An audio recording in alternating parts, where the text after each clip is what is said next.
The crystal chandelier overhead seemed to mock Adeline with its brilliance, each facet reflecting the 1,000-watt smile of the woman on her husband's arm. That woman wasn't her. In the center of the most exclusive gala of the year, Bennett, her husband of 10 years, was parading his mistress, a starlet draped in diamonds that Adeline knew she had inadvertently paid for. The whispers were like wasps, stinging the air around her. They thought she was a ghost, a relic of a past he was publicly shedding. But they didn't know the truth. They didn't know that by the end of the night, the spotlight they all coveted would find its rightful owner. The invitation had arrived a month ago, resting on the marble island of their cavernous kitchen, like a royal decree. It was thick, cream-colored cardstock, the embossed gold lettering of the Pinnacle Foundation Gala, shimmering under the recessed lighting. It was the social event of the season, a confluence of old money and new power, where billion-dollar deals were sketched on cocktail napkins and reputations were made or shattered between courses. For Bennett Ashford, CEO of Vanguard Properties, attendance wasn't just recommended. It was required. It was his stage. Adeline traced the sharp edges of the envelope. For 10 years she had been the silent partner in their ascent. While Bennett was the charismatic face of Vanguard, Adeline was the soul. She was the architect whose quiet genius had redefined city skylines, the one who translated cold concrete and steel into living, breathing art. Her designs were the reason Vanguard wasn't just another development firm. It was a legacy. But Bennett had a knack for absorbing her light and reflecting it as his own. "We are a team," he'd say at press conferences, his arm securely around her waist, but his eyes were always on the cameras. Over time, the "we" had become a thinly veiled I. "You'll need a new dress, of course," Bennett had said, not looking up from his tablet as he breezed through the kitchen. His tone was casual, but it carried the weight of an order. "Something stunning. We're at the head table this year. All eyes will be on us." Adeline had simply nodded. The distance between them had grown from a crack to a chasm over the past year. It started with late nights at the office, then unexplained weekend trips. He'd become a stranger who slept in her bed. His phone always face down on the nightstand, buzzing with texts he dismissed as work.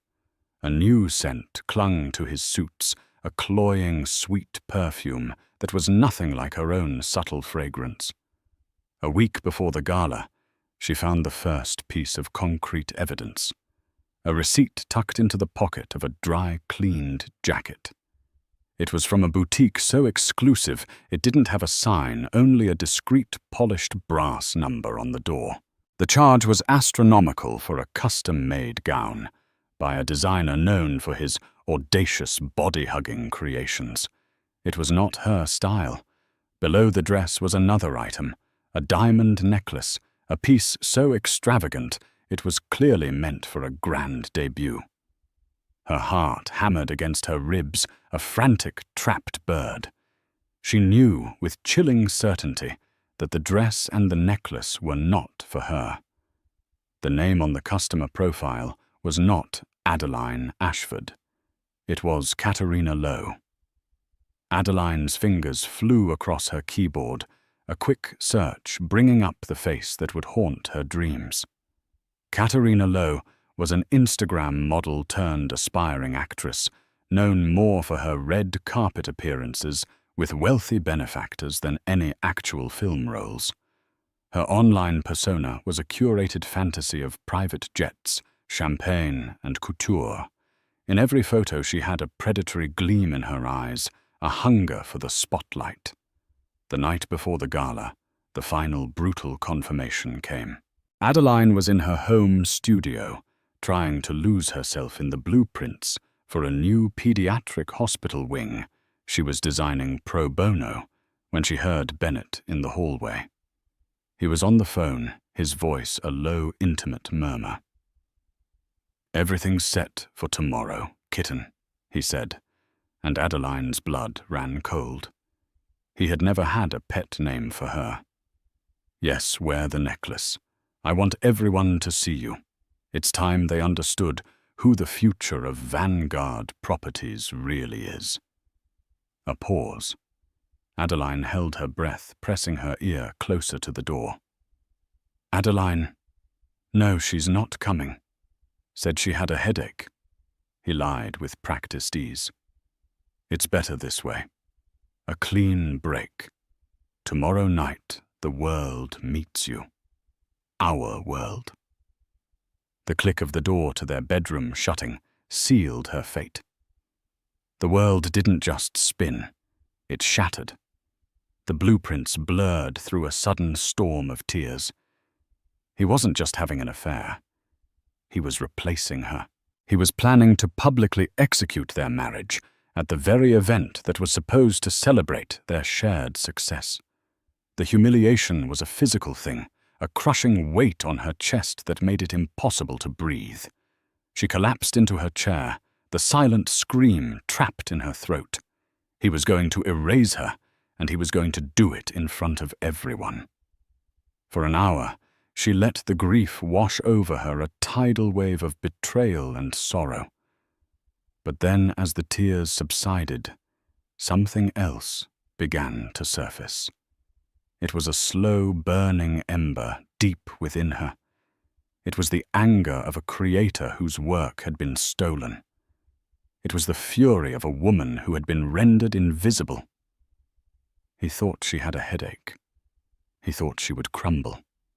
He had forgotten who she was. He had forgotten that she was the architect. She didn't just design buildings. She designed foundations. And she knew, with a sudden, terrifying clarity, that she could design his ruin just as easily as she had designed his success. The ember of anger glowed brighter, and a plan began to form, a blueprint for a different kind of structure revenge. The initial shock gave way to a cold, crystalline rage. Adeline sat in the dark of her studio, the glow of the monitor illuminating the stark lines of her face. Bennett's words echoed in her mind. It's time they understood who the future of Vanguard Properties really is. He had made a fatal miscalculation. He saw her as a part of the past, a foundation to be paved over. He had forgotten that a foundation, if compromised, could bring the entire structure crashing down. She pulled up the guest list for the Pinnacle Foundation Gala. It was a who's who of finance, technology, and real estate. Every major investor in Vanguard Properties would be there. The board members would be there. The media would be there, hungry for any hint of scandal. Bennett had chosen his stage perfectly, but he'd mistakenly cast himself as the star, not the sacrifice. Her first call was made at 3 a.m. The number belonged to a man she hadn't spoken to in years, but who had never left her mind, Leonard Whitaker. Whitaker was a titan of the architectural world, a living legend who had retired from the day-to-day grind, but still held immense influence. He had been her professor at university, the one who saw the raw, untamed genius in her work and pushed her relentlessly. He had always been disappointed when she'd submerged her career into Bennett's becoming the anonymous force behind the Ashford brand. He answered on the second ring, his voice raspy with sleep, but instantly alert. "Adeline, is everything all right?" "Leonard?" she said, her voice steady, despite the tremor in her hands. "I need your help.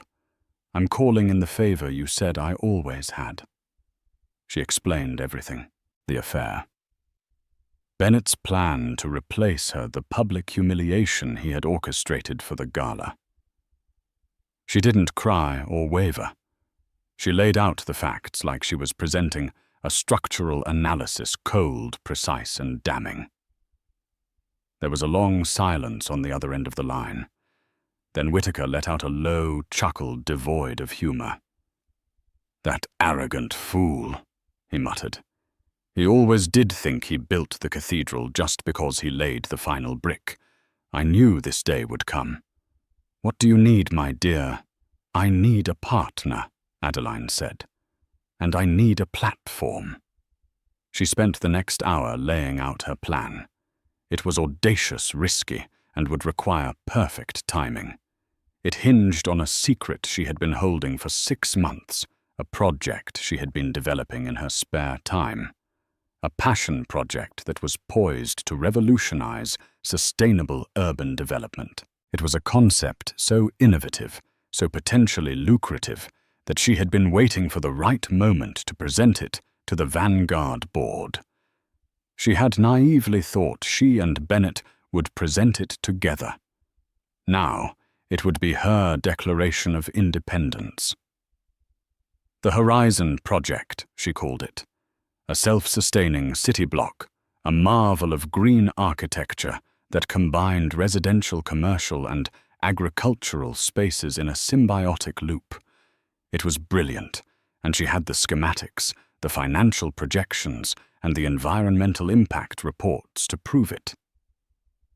Whitaker was silent as she spoke, and for a moment she feared she had overplayed her hand. But when he finally responded, his voice was electric with excitement.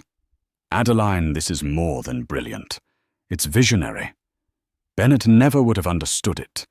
His vision is limited to the bottom line of the next quarter. This is a legacy." He continued, "Forget Vanguard. Vanguard is Bennett. You are so much more. We'll establish a new entity. I'll make the calls. I'll bring the capital. We'll announce our partnership. But where? At the Gala," Adeline said, a smile finally touching her lips. "Bennett wants a show. We'll give him one." The plan was set in motion with ruthless efficiency. Whitaker, with his unimpeachable reputation, began making discreet calls to a handful of the most powerful investors who would be at the Gala.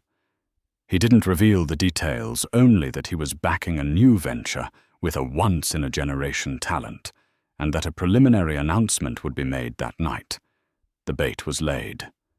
Meanwhile, Adeline focused on her own preparations. She wasn't just going to the Gala. She was making an entrance. She booked an appointment with the one designer Bennett had always deemed too avant-garde for the Vanguard brand. She didn't want a dress. She wanted armor. She chose a gown of midnight blue silk that shimmered like a galaxy. It was elegant, but severe, with a sharp architectural neckline and a cape that flowed from her shoulders like liquid smoke. It was the dress of a queen, not a victim. The day of the Gala arrived. Adeline moved through her house like a phantom. Bennett had left early, humming to himself as he chose a bespoke tuxedo. "Sure you don't want to come?" he'd asked, the feigned concern a final twisting knife. "It's going to be quite a night." "I'm sure," she'd replied, her voice neutral. "Have a good time." He kissed her on the cheek, a cold, perfunctory gesture.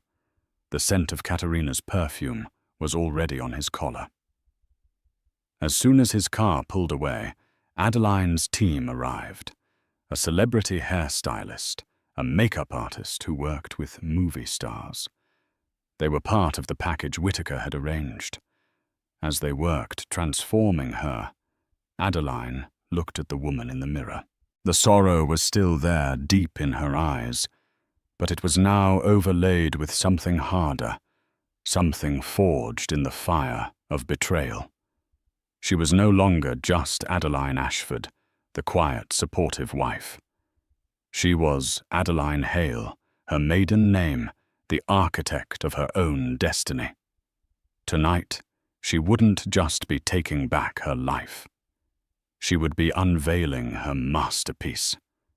The hours leading up to the Gala were a masterclass in controlled chaos. While Bennett was likely sipping champagne with Katerina, basking in the pre-glow of their social launch, Adeline was orchestrating a corporate coup from her living room.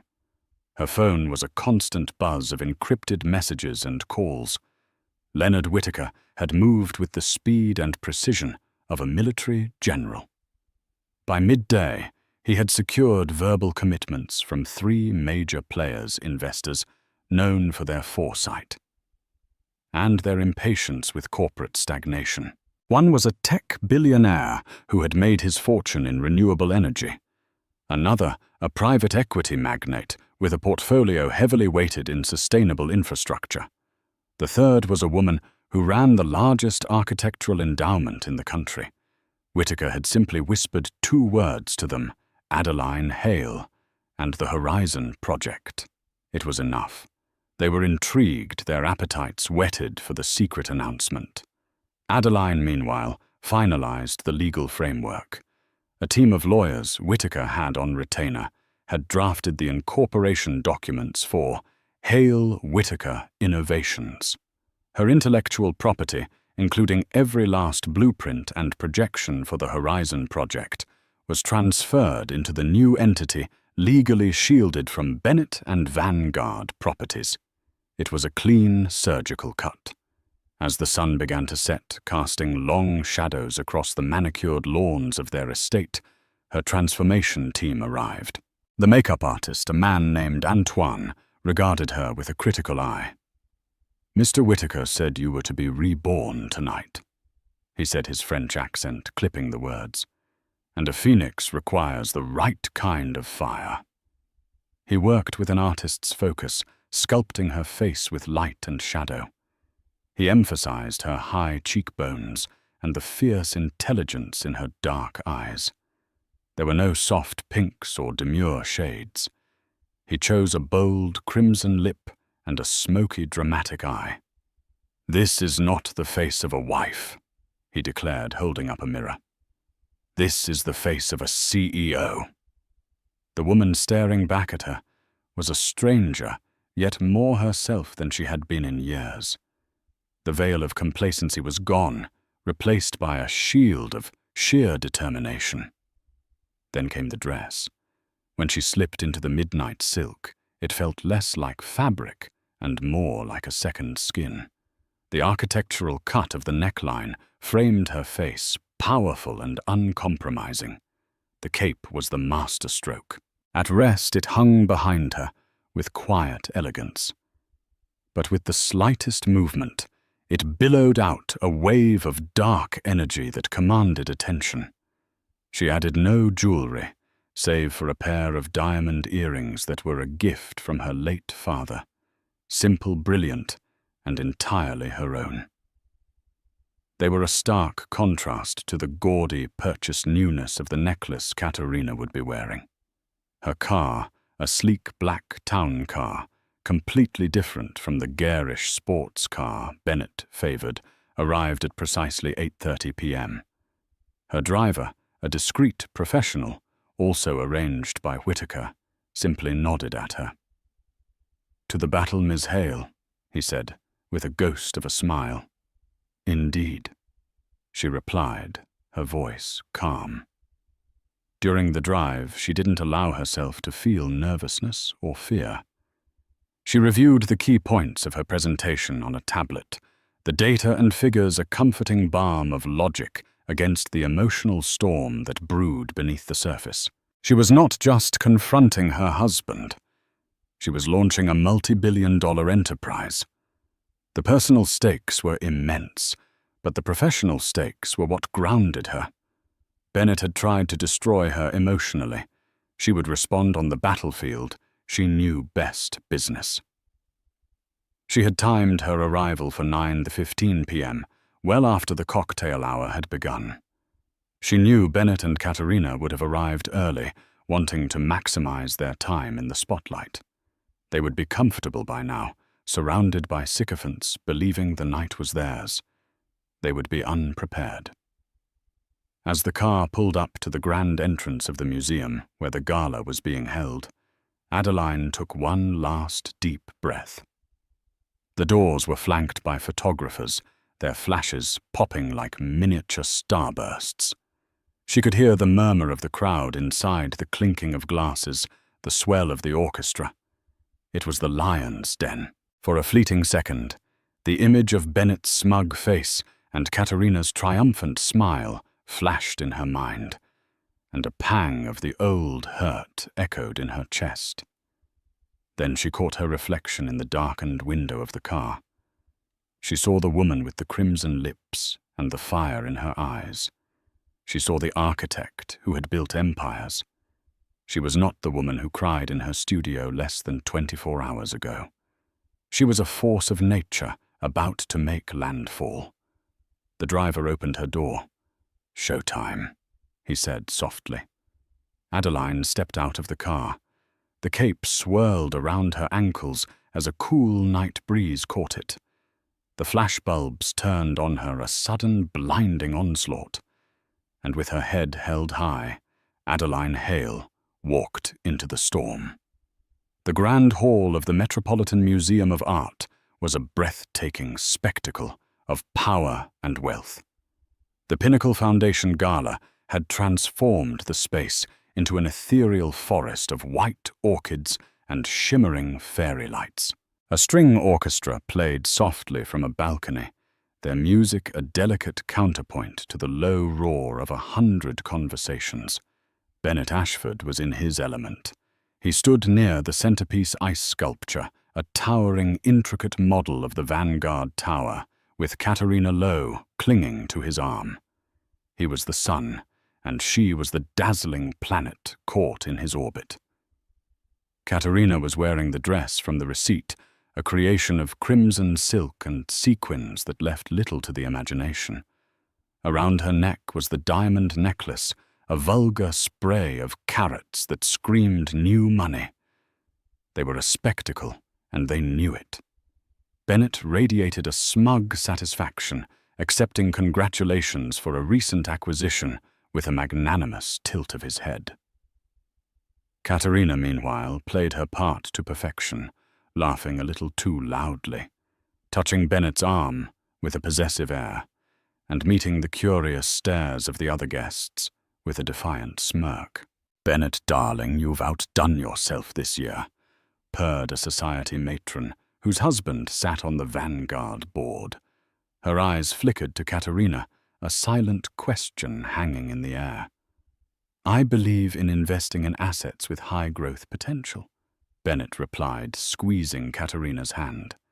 The double meaning was deliberate, and Katerina preened under the attention. The message was clear. Adeline was the old, stable stock, and Katerina was the exciting, high-risk, high-reward venture. The whispers followed them as they moved through the room. "Is that Katerina Lowe? Where is Adeline? How scandalous, and at the Pinnacle Gala of all places." Bennett heard the whispers, and he savored them. It was exactly the shockwave he had wanted to create. He was shedding his old life, and he was doing it on the biggest stage imaginable. He felt invincible, the master of his universe. He spotted several of his key investors across the room and steered Katerina in their direction. He wanted them to see his new partner, this vibrant, youthful symbol of his future. He wanted to solidify his image as a man of action, unafraid to make bold, decisive moves in both his personal and professional life. As he approached a small group, including the tech billionaire Tristan Cole, he noticed a subtle shift in the room's atmosphere. It started at the entrance, a ripple of silence that began to spread outward, quelling the chatter. Heads began to turn one by one, like dominoes falling in slow motion. The orchestra seemed to falter for a moment. Bennett frowned, annoyed at the interruption. He followed the gaze of the crowd, and then he saw her. For a moment his brain couldn't process the image. It was Adeline, but it was not. The woman standing in the grand archway was a regal, formidable presence. The midnight blue gown seemed to drink the light, and the cape billowed gently behind her, as if stirred by her own personal storm. Her hair, usually in a soft, elegant chignon, was styled in a sleek, powerful sweep off her face. Her makeup was dramatic, her expression serene but unyielding. She paused at the entrance, her eyes sweeping across the room, not with the panicked search of a scorned wife, but with the cool assessment of a monarch surveying her court. The flashbulbs from the press line outside still popped behind her, backlighting her, creating an almost celestial aura. A wave of stunned silence rolled through the hall. Everyone had been expecting a scene, a tearful confrontation, a quiet, humiliated exit. No one had expected this. This was not a victim. This was a revelation. Bennett's blood ran cold. His smug smile froze and then melted from his face. He felt Katerina's grip tighten on his arm, her manicured nails digging into his sleeve. "What is she doing here?" She hissed, her voice a venomous whisper. "You said she wasn't coming." Bennett couldn't answer. He was paralyzed by a mixture of shock and a sudden, unwelcome spike of fear. This was not the timid, agreeable woman he had left at home. This was someone else entirely. The power dynamic he had so carefully constructed had just been obliterated by a single, silent entrance. Adeline began to walk her steps unhurried and deliberate. She didn't look at him. She didn't even glance in his direction. Instead, her gaze connected with Leonard Whittaker, who was standing with the gala's host. Whittaker gave her a nearly imperceptible nod. As she moved, people parted for her, as if by instinct. The whispers started again, but their tone had changed. The pity was gone, replaced by awe and confusion. "My God, is that Adeline Ashford? I've never seen her look like that. What is going on?" Bennett felt the spotlight he so cherished swing away from him, leaving him and Katerina in a sudden cold shadow. All eyes were on his wife. The night that was supposed to be his coronation was rapidly turning into something else.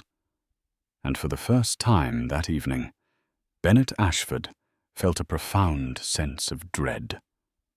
The architect had arrived, and he had a terrifying feeling she was about to condemn the building. Adeline moved through the opulent hall with a grace that was both unnerving and captivating. She was a panther, gliding through a garden of peacocks. Every eye was on her, but her focus was singular. She ignored the gawking faces and the frantic whispers, her path taking her not toward her husband, but toward the very heart of the power structure in the room. Her first stop was the gala's host, a revered philanthropist named Robert Chen. As she approached, he and Leonard Whittaker turned to greet her. "Adeline, my dear," Chen said, his voice booming with genuine warmth as he took both her hands. "You look absolutely breathtaking, a true vision." "Robert, thank you for having me," Adeline replied, her voice clear and steady, carrying easily in the now hushed room. From across the floor, Bennett watched, his jaw clenched. Chen was an old-money gatekeeper. His public approval meant everything. For him to greet Adeline with such open admiration while Bennett stood with his mistress was a subtle but significant shift in the evening's power dynamics. "I believe you were just telling me about a surprise announcement, Leonard," Chen said, turning to Whittaker, but keeping his eyes on Adeline. "Indeed," Whittaker said, his eyes twinkling. "Patience, Robert. The best things are worth the wait." The trio's easy camaraderie was a public spectacle. It was a clear signal to everyone watching. Adeline was not an outcast. She was an honored guest, flanked by two of the most respected men in the room. Katerina was practically vibrating with rage beside Bennett. "Do something," she seethed, her carefully constructed smile now a tight, angry line. "She's making a fool of us. Go over there and get rid of her." Spurred into action, Bennett strode across the floor, his face a mask of cold fury. He was determined to regain control of the narrative. He cut through the crowd, reaching Adeline's side and placing a proprietary hand on her arm. "Adeline," he said, his voice low and menacing. "What is the meaning of this? I thought you were ill." Adeline didn't flinch. She slowly turned her head to look at him, her gaze so glacial it seemed to physically push him back. She then looked down at his hand on her arm with theatrical disdain. "Remove your hand, Bennett," she said calmly. Her voice wasn't loud, but in the focused silence around them it was as clear as a gunshot. Bennett, shocked by her audacity, snatched his hand back as if he'd been burned. "I decided I was feeling better," she continued, turning back to Chen and Whittaker, as if Bennett were nothing more than a minor interruption. "In fact, I've never felt better." The public dismissal was a slap in the face more potent than any physical blow. Humiliation washed over Bennett in a hot wave. He was left standing there, spurned and ignored, as his wife continued her conversation with the host. Katerina, who had followed a few steps behind, looked on in disbelief, her face pale beneath her heavy makeup. Adeline then began to circulate, but not aimlessly. Her movements were precise. She was greeted warmly by Tristan Cole, the tech billionaire. "Adeline," he said, shaking her hand firmly. "Whittaker told me you were working on something special. I'm all ears." She spoke with the head of the architectural endowment, who looked at her with newfound respect. Each conversation was brief, but the message was potent. She was not here as Bennett Ashford's wife. She was here as a professional, a peer connecting with the most influential people in attendance. The tide had turned completely. The room was now divided into two invisible camps. On one side stood Bennett and Katerina, suddenly looking cheap and desperate, their little drama now seeming tawdry and pathetic. On the other was Adeline, a figure of mystery and power, holding court with the titans of industry. The narrative was no longer about a husband leaving his wife.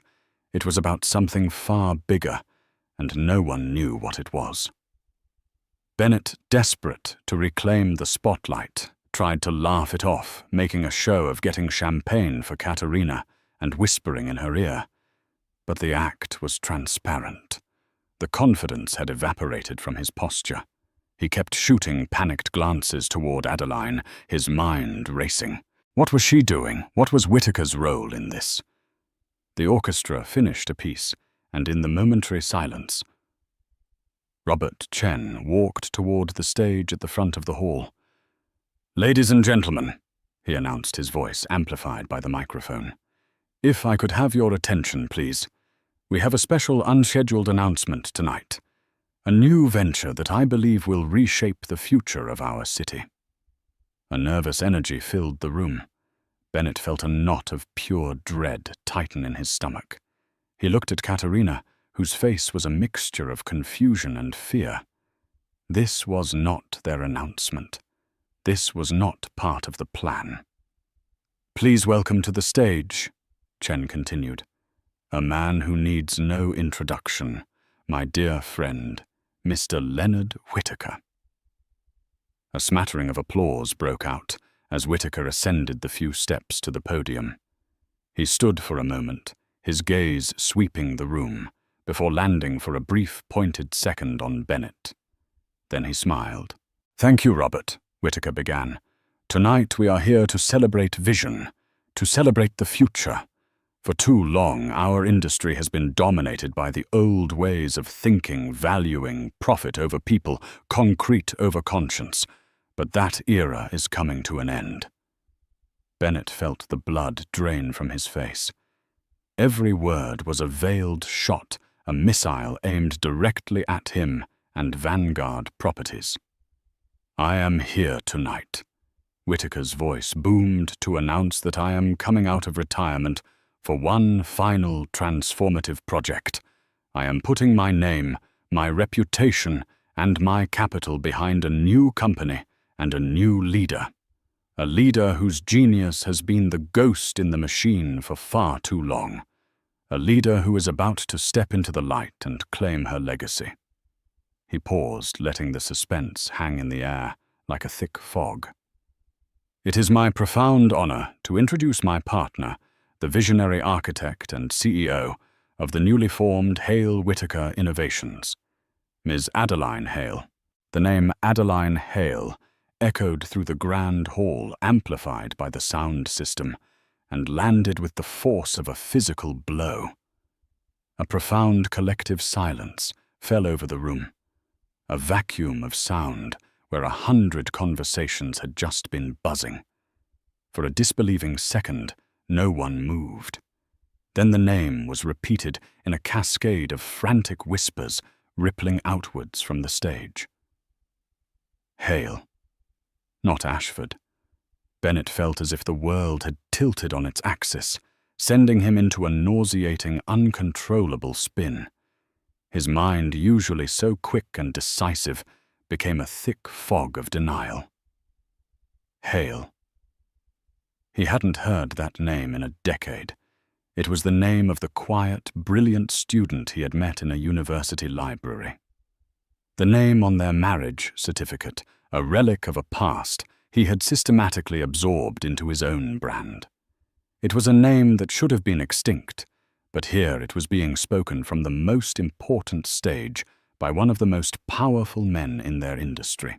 Katerina's perfectly manicured nails dug into his bicep, her confusion quickly curdling into panic. "What is he talking about?" she demanded, her voice, a shrill, sharp thing in the charged atmosphere. "Who is Adeline Hale? Is this some kind of joke?" But Bennett couldn't form a reply. He was trapped in a nightmare, his eyes locked on the stage as Adeline moved from her seat. She rose with a liquid grace that seemed to command the very air around her. She wasn't rushing, nor was she hesitant. Her walk to the stage was a procession, a slow, deliberate claiming of a throne that had always been rightfully hers. The spotlight followed her, catching the celestial shimmer of her midnight blue gown and the regal flow of her cape. She was not the wife he had left at home. She was not even the stunning woman who had made a grand entrance an hour ago. This was someone new, a queen ascending to power, and the entire room seemed to be her royal court, holding its breath in collective awe. She reached the podium and stood beside a beaming Leonard Whitaker. She adjusted the microphone, the small sound echoing in the silent hall, and then she lifted her gaze to the audience. Her eyes, calm and luminous under the bright lights, swept across the hundreds of captivated faces. For a fleeting, heart-stopping moment, her gaze passed over Bennett. It was not a glance filled with hatred or triumph or even anger. It was something far more devastating, a look of complete and utter irrelevance. It was the glance a person might give a piece of furniture, a shadow in a corner, a non-entity. In that single chilling moment, Bennett Ashford felt himself cease to exist in her world. "Thank you, Leonard," she began, and her voice, so often soft and tentative in his presence, was now a new instrument entirely. It was rich, clear, and resonated with an unshakable authority that silenced the last of the whispers. "And thank you all. For 10 years I have been proud to contribute to the architectural landscape of this city. I have always believed that buildings are more than just structures of steel and glass. They are the homes for our lives, the incubators for our dreams, and the most tangible legacy we leave for the generations that follow." Her words were elegant, a subtle but unmistakable critique of the profit-first, soulless skyscrapers that had become the signature of vanguard properties under his leadership. But a legacy built on repetition is stagnation, she continued, her voice gaining strength. A future built on the blueprints of the past is not a future at all. It is a memory. Tonight I am thrilled to announce a new chapter, a new philosophy. Hale Whitaker. Innovations is founded on a single radical idea that progress and humanity, profit and sustainability are not mutually exclusive concepts. We are launching a project that will not just add to our skyline, but will fundamentally redefine it. We call it the Horizon Project. As she spoke the name, the massive screen behind her, which had been displaying the Pinnacle Foundation's logo, flickered to life.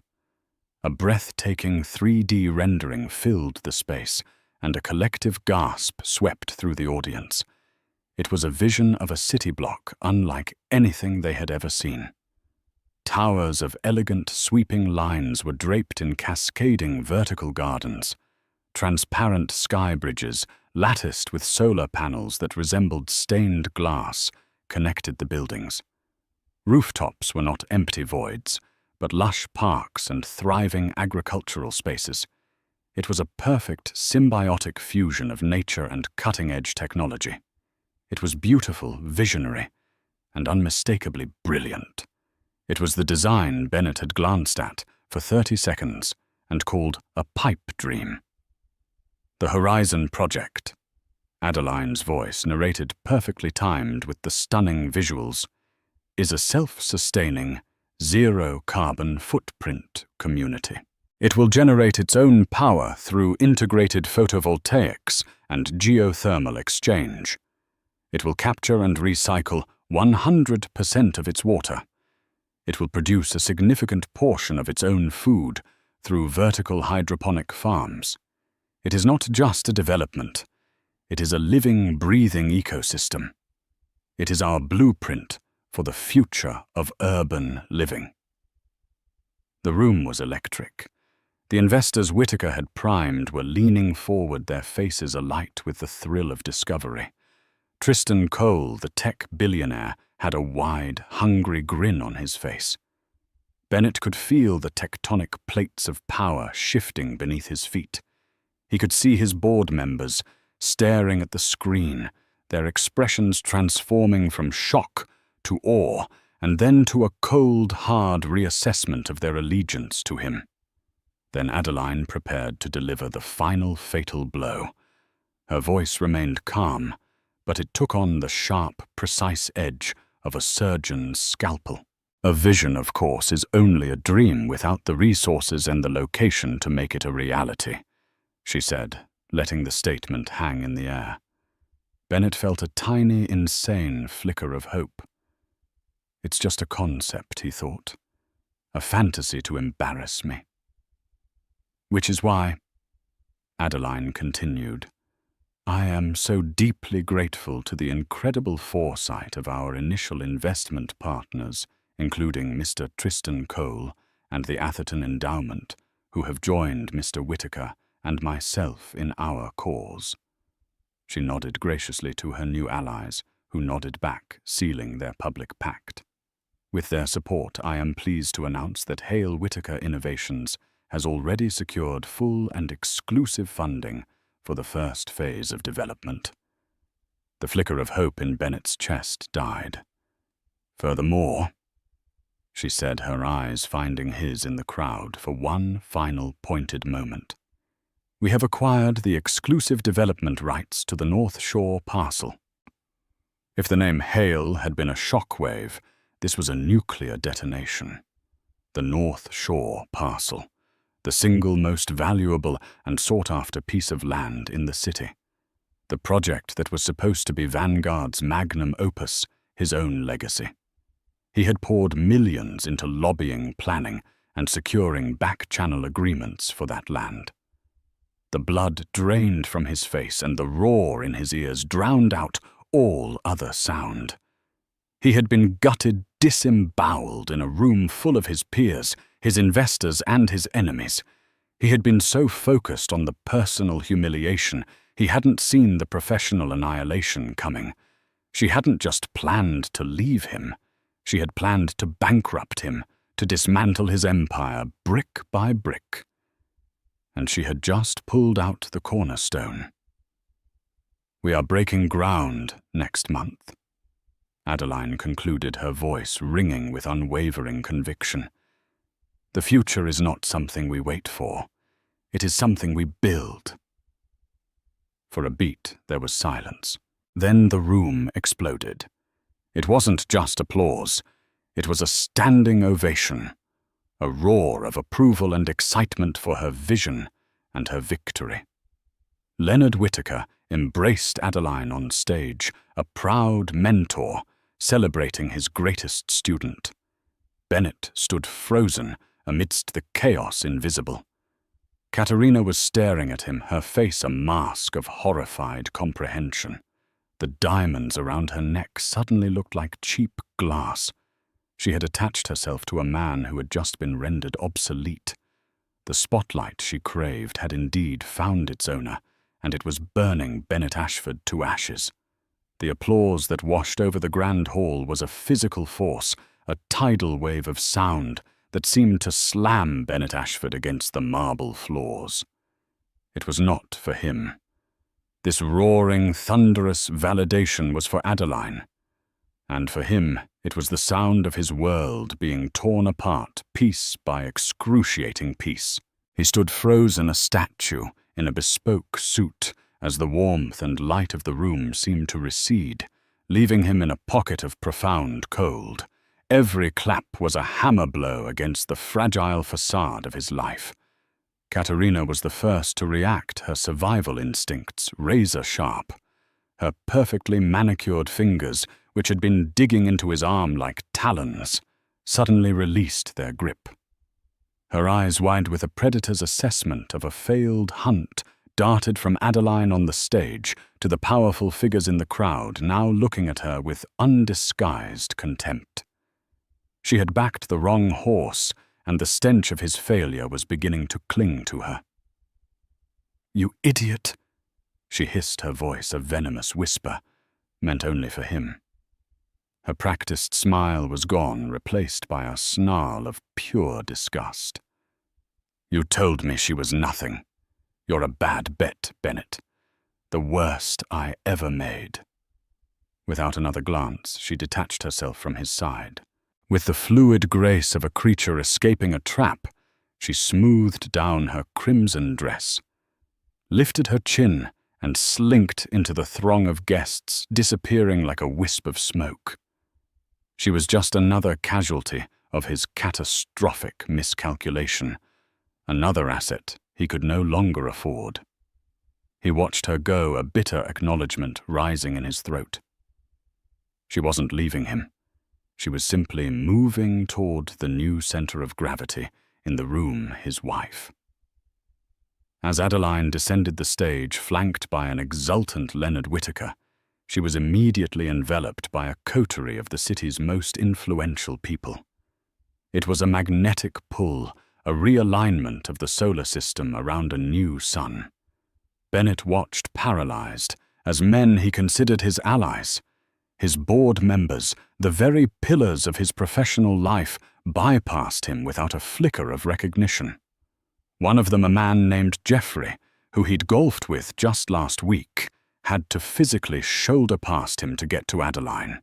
Jeffrey caught his eye for a split second, and in that glance, Bennett saw it all: pity, disdain, and the cold, hard dismissal of a man cutting his losses. A primal rage born of sheer terror finally broke through his paralysis. He had to do something. He couldn't let her obliterate him without a fight. He began to push through the crowd, his movements clumsy, earning him annoyed glares. He was a ghost at the feast, an unwelcome reminder of a fallen regime. Finally, he broke through the circle of admirers and stood before her. "Adeline," he said, his voice a low, desperate growl. "A word.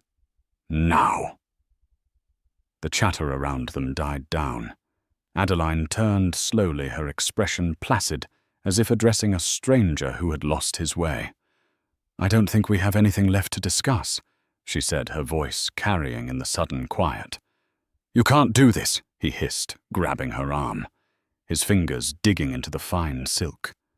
"Those designs, the Horizon Project. You developed it all while you were with Vanguard. It's company property. It belongs to me." A collective gasp went through their audience. Adeline didn't flinch.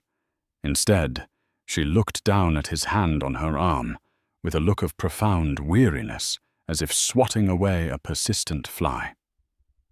"Remove your hand, Bennett," she commanded, her voice soft, but laced with steel. He let go as if her skin had burned him. "You really should have paid more attention to the details," she said, her gaze sweeping over the powerful witnesses around them. "Not just to our marriage, but to the law. Any work I did in my own time, in my own studio using my own resources, is my legally protected intellectual property. I filed the copyrights and patents under my maiden name 6 months ago. The very same day, in fact, that you breezed past my desk, glanced at my life's work, and dismissed it as a utopian fantasy that wasn't worth your time. Thank you for that, by the way. Your official disinterest will make a wonderful exhibit in any potential court case." Each word was a perfectly aimed dart, puncturing his rage and deflating it into pure, pathetic horror. He had been so comprehensively outmaneuvered that it defied comprehension. This wasn't a spontaneous act of revenge. It was a long-planned, meticulously executed checkmate. "This isn't over," he snarled the threat, sounding hollow even to his own ears. Adeline almost smiled, but it was a sad, fleeting expression. "Oh, Bennett," she said, the pity in her voice, a final, devastating blow that stripped him of his last shred of dignity. "It was over before it even began. You just didn't know it." She turned her back on him then, a final, definitive act of dismissal. She seamlessly resumed her conversation with Tristan Cole, leaving Bennett standing alone in the wake of her power, a pariah in the middle of a party that was once his. The fallout was immediate and brutal. The next morning, the headlines screamed his name. Vanguard in freefall. Architect's revenge. Ashford's Gala of ruin. His phone buzzed incessantly with calls he didn't dare answer. An emergency board meeting was called via a curt email, his attendance not requested. By noon, a press release announced his termination as CEO, citing a crisis of confidence in his leadership. Weeks bled into a miserable month. His assets were frozen pending legal battles he knew he couldn't win. The cavernous house, once a symbol of his success, became his prison, its silence echoing with the ghost of his failures. He saw Katerina on a tabloid news show, weeping crocodile tears as she recounted how she had been manipulated and deceived by him. She was already rebranding, already finding her next host. Finally broken, and with no other options, he drove to the city's newest and most talked-about office building. The sleek glass and steel structure bore a discreet sign, Hale Whitaker Innovations. It was a building he could never have conceived of. It was too hopeful, too brilliant. He had to beg the receptionist to even announce his presence. After a long, humiliating wait, he was shown not to a grand office, but to a small, sterile conference room with glass walls that looked out onto a vibrant, collaborative workspace. The energy of the place, the quiet hum of creativity and ambition, was a stark contrast to the suffocating fear that had defined his last days at Vanguard. When Adeline entered, the breath caught in his throat. She wasn't wearing a gala gown, but a simple, impeccably tailored pantsuit. She looked energized, focused, and more beautiful than he had ever seen her. Success was her native element. He had only been a tourist. "What do you want, Bennett?" she asked. There was no emotion in her voice, only the flat, efficient tone of someone with a busy schedule. I'm sorry, Addie. he began the old nickname, feeling like a shard of glass in his mouth. I was a fool, a monster. I see that now. I took you for granted. I destroyed everything that mattered. Yes, you did. She agreed, her gaze unwavering. He swallowed his pride, the act itself, a painful lump in his throat. I have nothing left. The lawyers have taken everything. I came to ask, to beg, if there's a place for me here. A consultant, an assistant, anything. I know the business. Adeline leaned forward, her hands clasped on the table.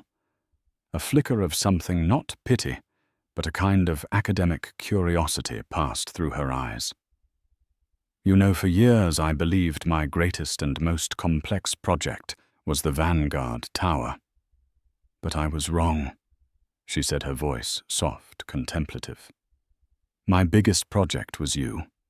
I spent 10 years propping you up, polishing your image, feeding you ideas, and pretending they were yours so your fragile ego wouldn't break.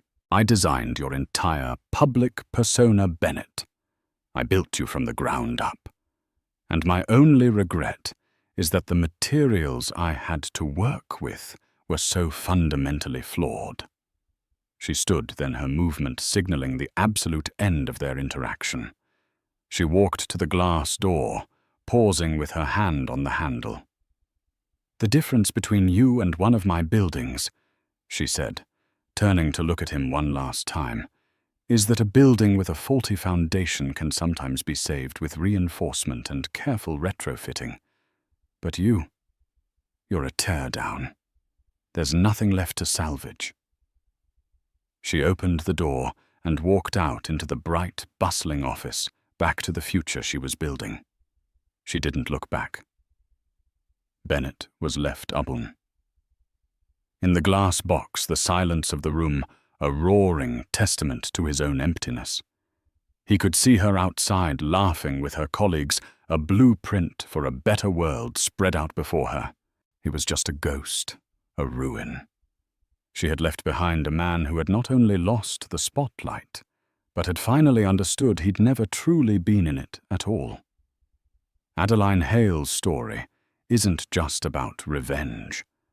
It's a powerful testament to the fact that our greatest strength is often the very thing others underestimate.